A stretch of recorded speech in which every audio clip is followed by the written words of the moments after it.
रामचरितमानस से सीखें सफल दाम्पत्य जीवन के 3 मूल मंत्र।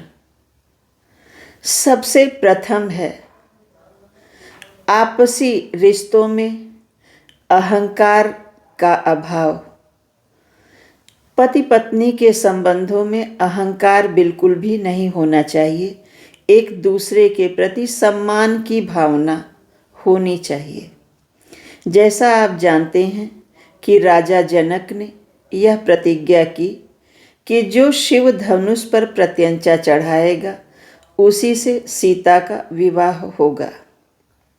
स्वयंवर में कोई भी राजा धनुष को हिला भी नहीं पाया और अंत में अपने गुरु विश्वामित्र की आज्ञा से गुरु को नमन करके उसके उपरांत शिव को स्मरण करते हुए मन ही मन प्रणाम करते हुए राम बड़ी ही विनम्रता से धनुष को प्रणाम करते हैं और धनुष को तोड़ते हैं।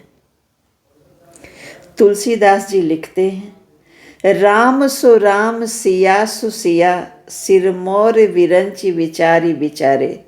ये अद्भुत जोड़ी आदर्श, जिसकी कोई उपमा ही उनके अलावा नहीं है। ये भारतीय समाज का आदर्श है, मिसाल है सभी के लिए। तो ये धनुष अहंकार का प्रतीक था, अगर हम दार्शनिक रूप से देखें तो। दूसरी बात, हर परिस्थिति में एक दूसरे का साथ दें। जब माता कैकेयी के वरदान के फलस्वरूप राम वन जाने लगे तो सीता ने साथ जाने की ठानी, जबकि माता कौशल्या भी चाहती थी, राम भी चाहते थे कि वे अयोध्या के राजमहल में रहें। लेकिन सीता के लिए तो जिय बिनु देह नदी बिनु वारी, तैसे नाथ पुरुष बिनु नारी, ये विचार उन्होंने प्रकट किए और वे वन में गईं, अनेकों कष्ट झेले।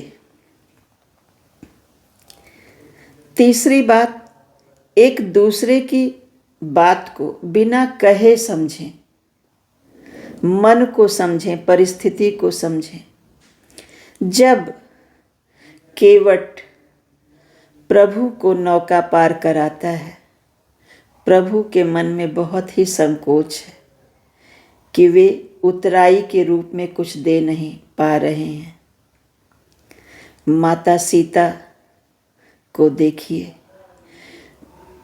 केवट उतरी दंडवत कीन्हा, प्रभु ही सकुचि एहि नहीं कछु दीना। पियहिए की सिय जान निहारी, मनि मुदरी मन मुदित उतारी। तुरंत ही उन्होंने अपनी मुद्रिका उतारी उंगली से और प्रभु की तरफ बढ़ा दिया कि आप कोई संकोच ना करें और उतराई के रूप में दें। ये अलग बात है कि केवट ने उतराई नहीं ली और कहा, जब आप लौट करके वनवास से आएंगे तो मैं लूँगा। ये 3 महत्वपूर्ण बातें दाम्पत्य जीवन में हर पति पत्नी को अवश्य ही समझनी चाहिए, उसका अनुकरण करना चाहिए और कोशिश करनी चाहिए कि ये भाव हमारे मन में हों। आपस में अहंकार का अभाव, हर परिस्थिति में साथ देने की इच्छा, बिना कहे मन की बात को समझें, सम्मान दें। जन जन में राम, कण कण में राम। जय श्री राम।